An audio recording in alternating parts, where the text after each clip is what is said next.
do Espírito Santo.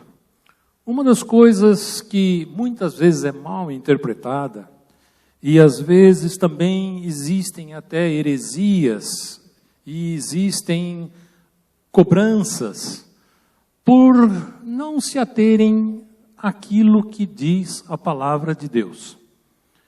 E eu, para poder defender aquilo que eu vou colocar para os irmãos, em todos esses estudos, é que eu sou um cristão fundamentalista, tremendamente fundamentalista.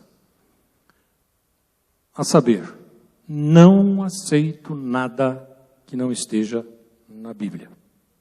Ela é minha regra de fé. E tudo que está ali é o que vale para eu aplicar na minha vida e ter a ousadia de transmitir aos irmãos. Eu nasci em berço batista e aprendi coisas a respeito da Bíblia da ótica dos batistas.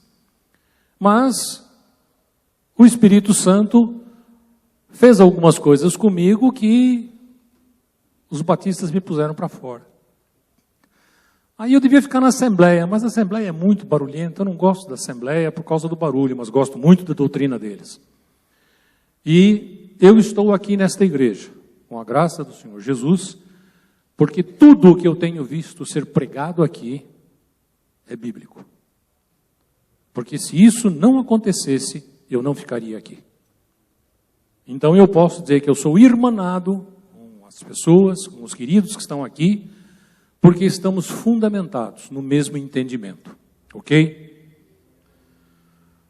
Para entendermos os dons do Espírito Santo, amados, a primeira coisa que nós devemos entender é quem é o Espírito Santo. Talvez muitos de vocês aqui já ouviram essa explicação, já estão cansados de ouvir a respeito desse assunto, mas eu acredito que possam ter pessoas aqui que ainda não ouviram e possam ter dúvidas a esse respeito. Vamos, então, entender o seguinte. O Espírito Santo. O meu apontador não está querendo funcionar agora. Quem é o Espírito Santo? Nós vamos tentar explicar isso, tá certo? Quais são as suas atribuições? O que ele faz? O que ele deve fazer? E como que ele faz essas coisas? Precisamos entender esses 3 pontos para depois podermos entender o que vai acontecer lá na frente quando estiver falando especificamente a respeito dos dons. Tá certo? Quem é o Espírito Santo? O Espírito Santo, tá certo? É uma pessoa, tá? Muitas vezes as pessoas têm dificuldade de entender isso. Ele é a terceira pessoa da Trindade. Em muitos lugares por aí, até em Hollywood, falam que existe uma força, com lado claro, lado escuro. Existe o yin e o yang, e que dessas forças emana todas as coisas. Mas nós temos que entender que o Espírito Santo é uma pessoa. E ele é a terceira pessoa da Trindade. Veja bem, existe também muita controvérsia a respeito dessa questão da Trindade. Falar que nós cristãos acreditamos num Deus trino, para um muçulmano é uma blasfêmia. Para eles, Deus é um só. Tentar explicar Jesus Cristo como participante da Trindade para as testemunhas de Jeová é super complicado, e Espírito Santo nem se fala por lá. Então, como é que eu posso ter um Deus único? Ouve, ó Israel, né? O teu Deus é o único Deus. Como entender a Trindade sendo um único Deus? Gente, isso é muito fácil, é tão simples. Tá certo? E por que é tão simples? Vamos começar fazendo uma comparação com uma família. Um homem sozinho é uma família? Uma mulher sozinha é uma família? E um homem casado com uma mulher é uma família completa? perceberam que nós mesmos temos alguns conceitos que nós não aceitamos que determinada palavra não seja composta de mais de um elemento. Para nós falarmos família, nós entendemos marido, mulher e filhos. Porque senão nós vemos uma família incompleta. Vamos simplificar o exemplo. Um time, uma equipe. Eu não sou dado muito a futebol, não gosto muito desse esporte, exceto quando o Brasil joga. Mas o pavor que uma torcida tem quando um dos 11 elementos é expulso de campo. Treme-se as bases, porque o time está incompleto. E, de repente, criam-se uma porção de controvérsias, uma porção de doutrinas, uma porção de explicações para uma coisa tão simples. Deus são 3 pessoas. Uma equipe, coesa completa. E que cada um tem a sua função. Veja que o próprio Senhor Jesus Cristo, na fórmula do batismo, ele disse que para as pessoas serem batizadas, é necessário usar o nome dos 3. Em nome do Pai, do Filho e do Espírito Santo. E ele está lá. Tá certo? Veja que nós podemos colocar em termos assim de funções, eu gosto desse exemplo que está mostrado aí. Eu, quando achei isso, primeira vez nas minhas pesquisas, eu falei, puxa, que coisa interessante, né? Cada um tem harmonicamente a sua função. Deus Pai é o executivo. E quando eu falo executivo aqui, eu me sinto muito à vontade, uma vez que eu sou professor na área de administração, e estou acostumado a falar sobre empresas, organizações e tudo. Quem é o executivo numa grande empresa? É aquele camarada que está no mais alto posto, que coordena tudo, que estabelece as regras, cobra os resultados, dá as tarefas, certo? É a função dele. E o arquiteto é o filho. E eu não acho nem um pouco difícil de entender o Senhor Jesus como arquiteto. O Cândido não está aí, né? Nós temos outro arquiteto aqui, além do Cândido? Acho que não, né?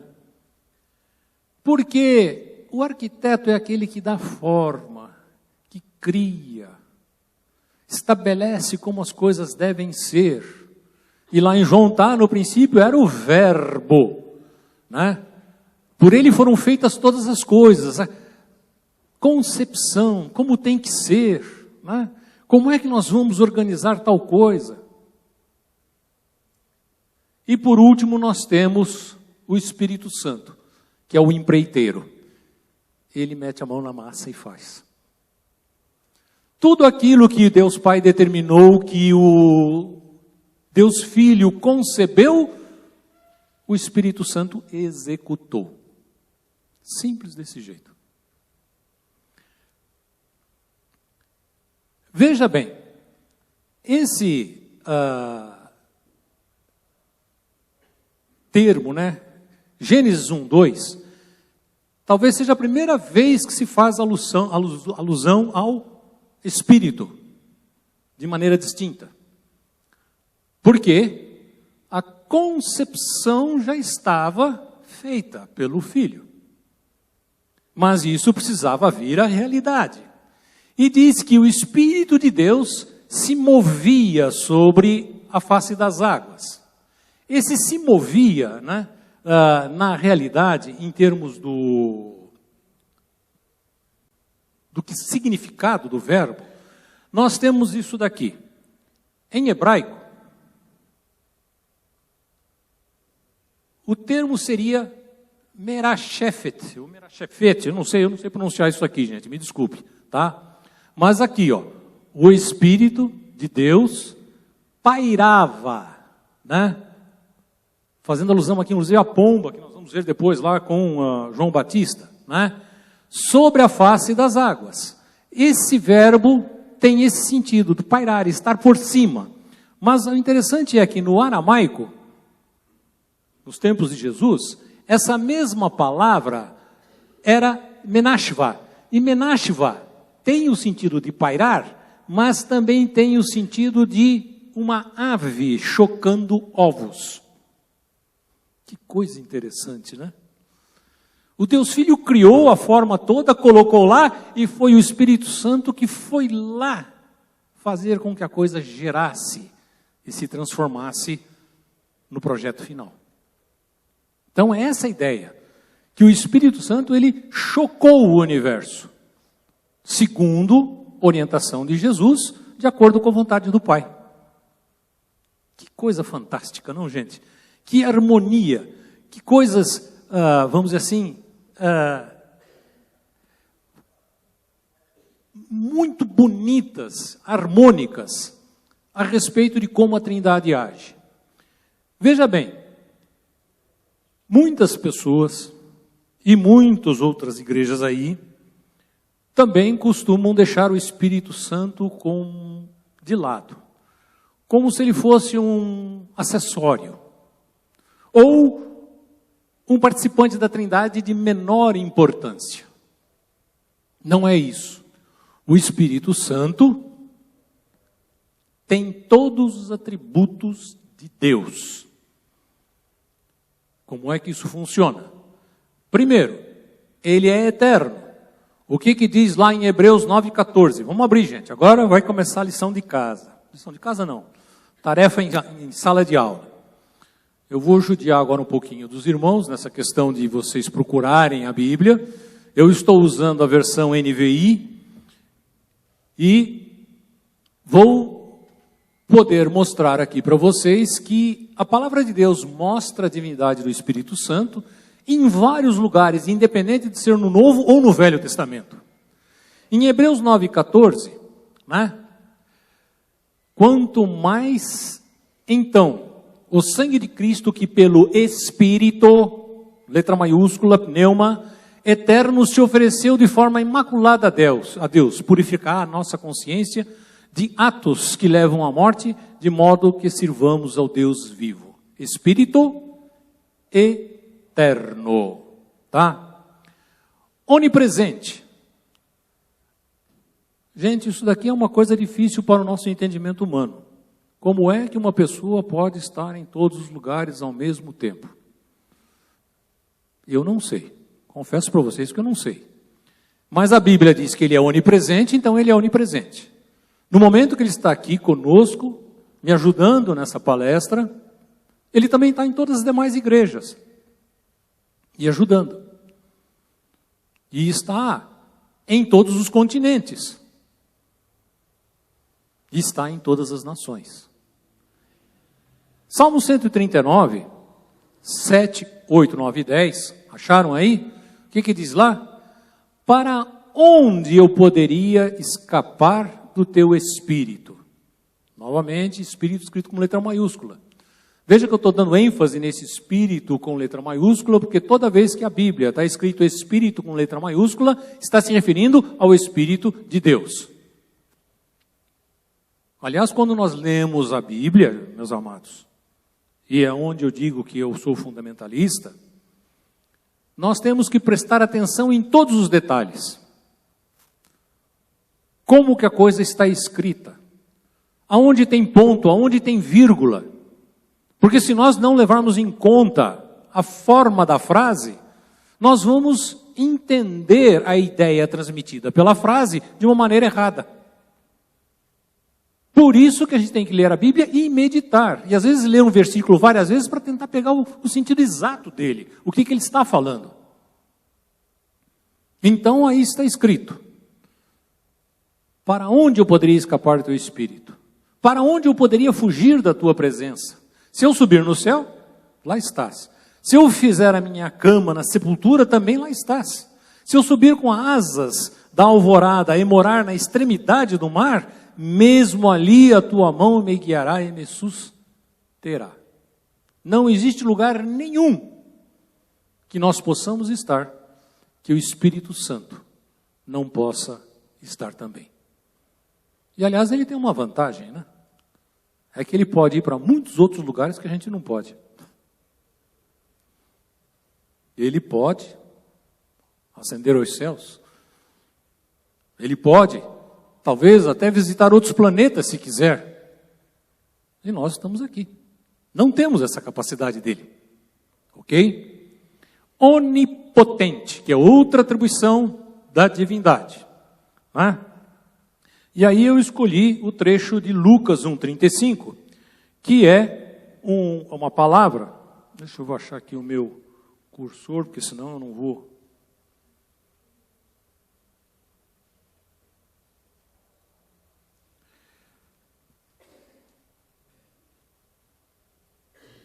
Em Lucas 1,35 nós temos a passagem da notícia de que Maria ia conceber Jesus. E no diálogo que ela tem com Gabriel, o anjo respondeu: o Espírito virá sobre você e o poder do Altíssimo, novamente Altíssimo com letra maiúscula aqui, a cobrirá com a sua sombra. Assim aquele que há de nascer será chamado Santo Filho de Deus. Eu às vezes já usei alguns termos, e eu posso usar esse termo aqui porque acredito não ofender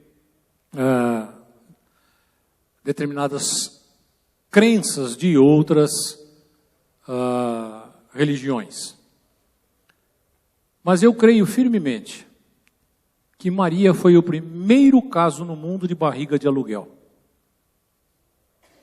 Poxa, Noel, essa é forte. É forte, meus amados. Mas lembre-se que a semente de Adão era uma semente corrompida. Nós recebemos essa semente corrompida desde que Adão pecou. Jesus, para ser santo e sem pecado, ele não poderia ter nenhuma semente humana. Nem o óvulo de Maria ele poderia usar. Teria que ser criado sobrenaturalmente de uma semente santa gerada pelo Espírito Santo.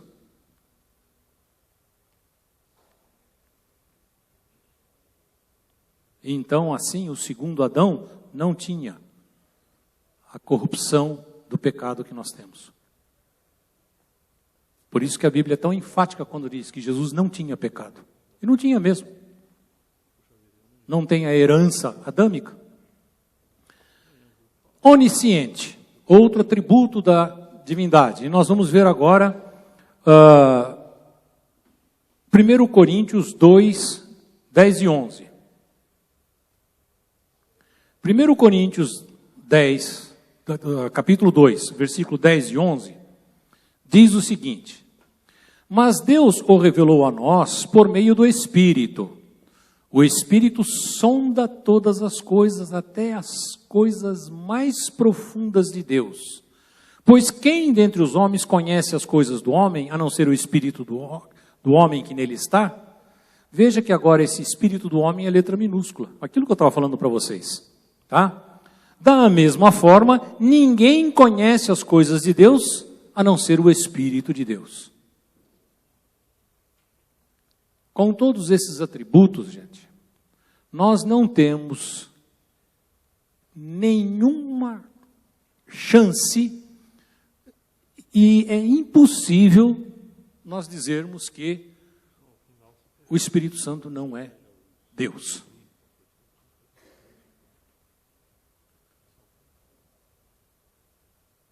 Outra coisa interessante é a personalidade do Espírito Santo. Eu afirmei aqui que ele era uma pessoa. O que é ser uma pessoa? Vamos trazer isso um pouco para o nosso entendimento humano, para depois então a gente extrapolar e ir um pouco mais além e ver esse sentido em relação ao Espírito de Deus. Tá? Personalidade é o conjunto de características psicológicas que determinam os padrões de pensar, agir e sentir. Ou seja, individualidade pessoal e social de alguém. Todos nós, enquanto seres humanos, para sermos considerados pessoas, cidadãos que podem exercer a sua cidadania no país em que vivem, têm que ter essas características aqui perfeitas. Se a pessoa pensa de maneira errada e quer abusar, né, de determinadas ideias próprias, provavelmente vai parar na cadeia, porque a sociedade não aceita. Tá certo? Se a pessoa age de maneira que ofende a outra pessoa, ela também é colocada de lado. Então, todos esses atributos, o pensar, o sentir e o agir, são características que nos definem como uma pessoa volitiva. Nós temos a nossa própria vontade, nós temos a nossa própria ideia, as ideias, e temos condições de nos comportar de uma maneira determinada. Se todas essas características são exercidas de forma plena e equilibrada, aceitável na sociedade, nós seremos cidadãos benquistos dentro dessa sociedade. Isso é ser pessoa. Bom, definido então essa questão de ser pessoa, nós podemos então partir agora para ver o que é a questão do Espírito Santo. Primeira coisa, o Espírito Santo, através de toda a narrativa bíblica que nós temos, ele demonstra ter vontade. E aqui nesse trecho de 1 Coríntios 12, faz parte do texto que foi colocado para vocês lerem, diz o seguinte: todas essas coisas, porém, são realizadas pelo mesmo e único Espírito, e eles a distribui individualmente a cada um conforme quer. É a vontade dele que prevalece. Mas eu não vou me estender nesse assunto, porque eu vou voltar a esse versículo e vou aprofundar essa ideia mais adiante, quando estiver falando especificamente sobre os dons. Mas aqui, o enfoque que eu quero dar, que os irmãos entendam, é que ele manifesta uma vontade, e uma vontade soberana. É como ele quer. Outra coisa que o Espírito Santo faz, que é bem característico do ser humano, é ele se entristecer. Gente, como isso me incomoda. E eu digo para os amados que isso me incomoda porque quando eu piso na bola, eu quase como sinto o Espírito Santo chorando comigo. É como se eu magoasse e ele fica entristecido. Como se falasse assim: por que, Noel? Como?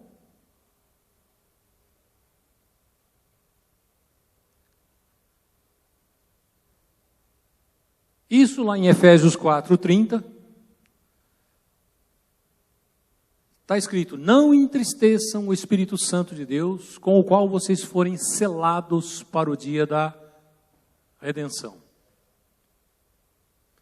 Nosso comportamento é tal, ou o nosso comportamento deveria ser tal, que o Espírito Santo nunca se entristecesse com a gente, mas que ele ficasse sempre alegre e feliz com o nosso comportamento. Essa eu acho que é a meta de todo crente. Antes de eu fazer qualquer coisa aqui, antes que a minha atitude seja qualquer atitude para com um irmão, ou para uma sociedade, ou para colegas de uma empresa, a primeira coisa que eu devia me preocupar: se eu fizer isso, se eu falar isso, o que o Espírito Santo vai pensar? Como ele vai se sentir? Se eu fizer isso, agrada a ele? Ou se eu fizer isso, vai entristecê-lo? Gente, se a gente conseguisse fazer isso, eu acho que a nossa vida já seria um paraíso aqui.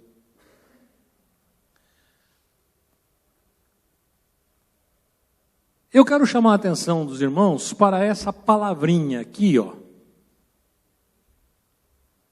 Selados. Guarda aí, lá no subconsciente, essa palavra selados. Eu vou voltar a falar sobre ela mais adiante. Ok? Ele ensina.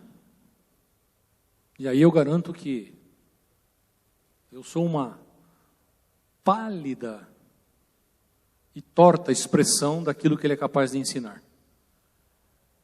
Porque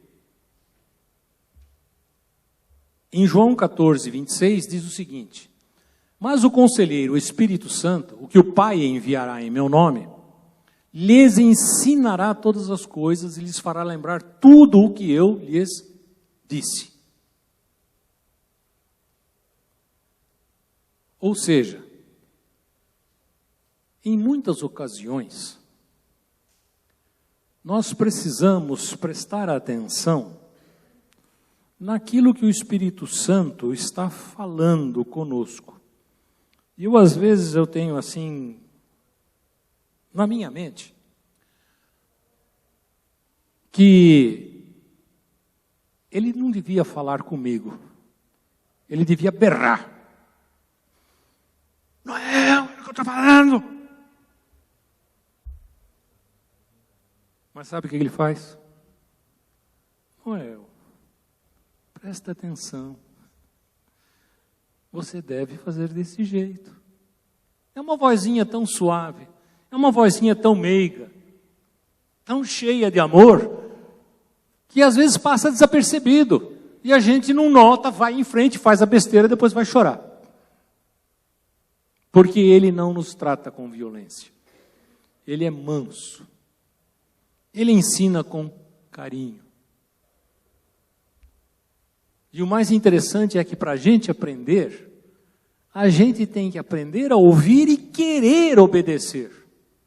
Porque senão não funciona.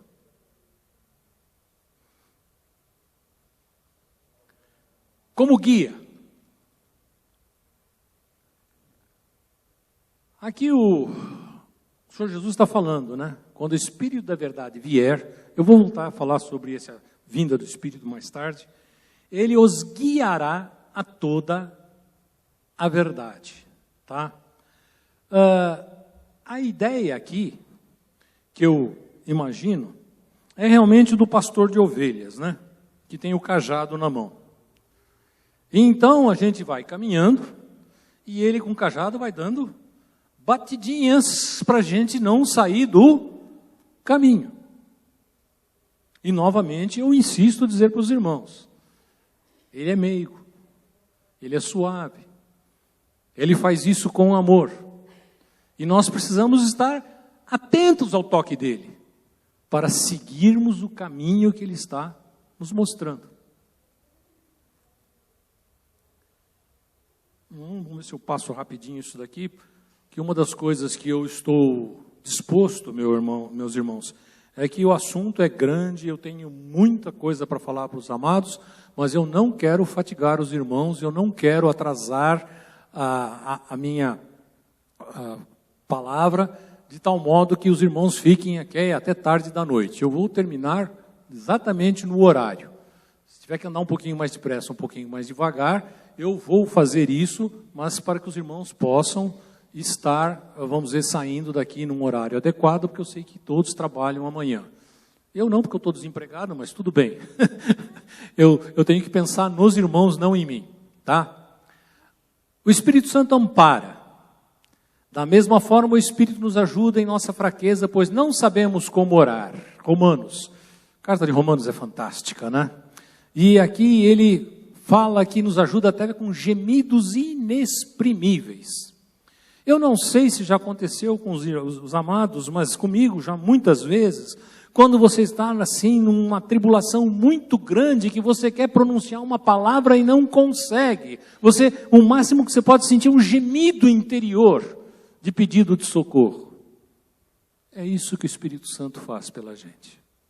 Nos momentos mais tenebrosos, mais difíceis, naqueles momentos que parece que está tudo negro, e que a nossa alma se angustia tremendamente, o Espírito Santo está ali, nos amparando, nos suportando e ajudando a atravessar a dificuldade. Trata pessoalmente. Isso é uma coisa bastante interessante, porque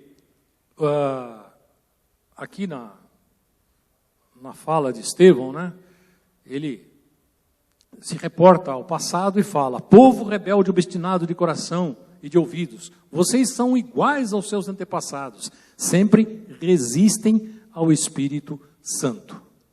A saber, o Espírito Santo não força ninguém, não obriga ninguém, nem mesmo a pessoa a ser salva. Se a pessoa não quiser a salvação, vai para o inferno, mas o Espírito Santo não obriga ela a se salvar. Ele convida. Ele mostra. Ele orienta. Ele guia. Mas ele respeita a nossa pessoa. E respeitando a nossa pessoa, ele não pode vir por cima da nossa vontade. Deus não nos criou robôs. E então o Espírito Santo vem, procura ajudar, procura convencer do pecado, da justiça e do juízo, mas se nós mantivermos a nossa vontade, Ele não toma conta da nossa vida. Ele não entra na nossa vida. Ele não nos dá um novo nascimento. Ou seja, o pior empecilho humano contra Deus é a vontade própria. Porque o Espírito Santo respeita. Não apagar o Espírito Santo. Isso daqui eu vou passar meio rapidinho por cima, porque eu também não quero criar muitas controvérsias. Apagar o Espírito Santo seria quando a pessoa já não tem mais nem jeito, então ele já não faz mais nada. Só isso. Nós vemos então que o Espírito Santo opera na igreja com uma personalidade definida. É uma pessoa dada como um dom à igreja para assegurar que o ministério contínuo do Cristo ressuscitado seja expresso e comprovado. E dessa forma nós concluímos que o Espírito Santo é uma pessoa. Alguém ficou com alguma dúvida? Ou alguém ficou com alguma insegurança de tudo aquilo que eu falei? Pode levantar a mão, perguntar, que eu respondo rapidinho. Porque o meu tempo já estourou e eu quero terminar aqui. Fale, meu irmão.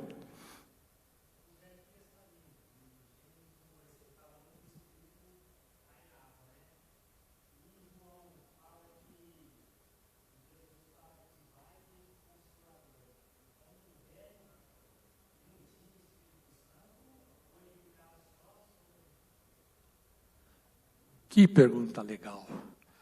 Eu fico contente quando vejo uma pergunta como essa. Vou responder daqui a 2 ou 3 quartas-feiras. Está prontinha, está aqui.